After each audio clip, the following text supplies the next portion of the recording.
कधीकधी आयुष्य आपल्याला अशा वळणावर आणून ठेवतं जिथं आपण काहीतरी शोधत असतो, पण नेमकं काय हेच आपल्याला कळत नाही. आणि मग अचानक कोणीतरी भेटतं आणि सगळंच बदलून जातं. नाशिकच्या शांत रस्त्यावर आरव नावाचा एक मुलगा रोज आपल्या स्वप्नांच्या मागे धावत होता.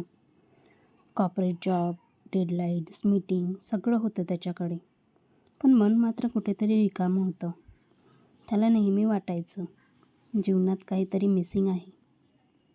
आणि मग एक दिवस पावसाळ्याची संध्याकाळ, बसस्टॉपवर उभा असलेला आरव आणि अचानक आलेल्या जोरदार पावसामुळे सगळे लोक इकडे तिकडे पळायला लागले. त्याचवेळी ती आली, सिया. ओल्या केसांमधून टिपकत पाणी, डोळ्यात एक वेगळी चमक आणि चेहऱ्यावर एक साधं पण मनात उतरून जाणारं स्मित. त्या एका क्षणात आरवला वाटलं, ही कोण आहे आणि ही का असं वाटते की हिला मी आधीपासून ओळखतो.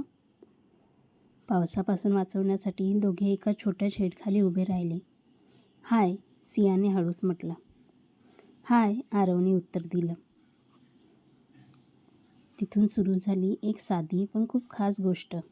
पहिली भेट, पण योगायोगाने दुसरी आणि मग मुद्दाम तिसरी.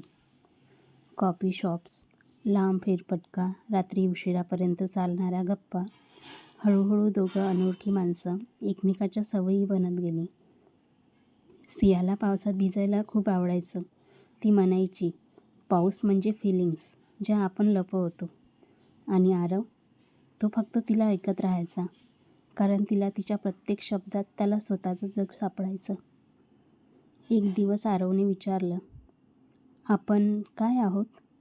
सिया हसली आणि म्हणाली, आपण अजून नाव न दिलेली एक सुंदर गोष्ट आहोत. आणि त्या दिवशी दोघांनाही कळलं, ती फक्त फ्रेंडशिप नाही, हे प्रेम होतं.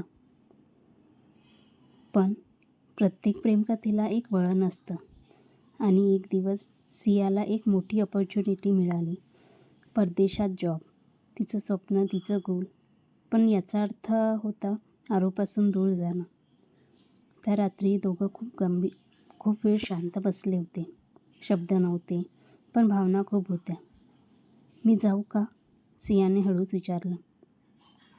आरवने काही क्षण काहीच बोलला नाही. मग म्हणाला, खरं प्रेम कधीच थांबवत नाही, ते पुढे जायला शिकवतं. जा सिया, तुझं स्वप्न पूर्ण कर, मी इथेच आहे. त्या दिवशी दोघांनी एकमेकाला सोडलं नाही, तर एकमेकांसाठी सोडलं.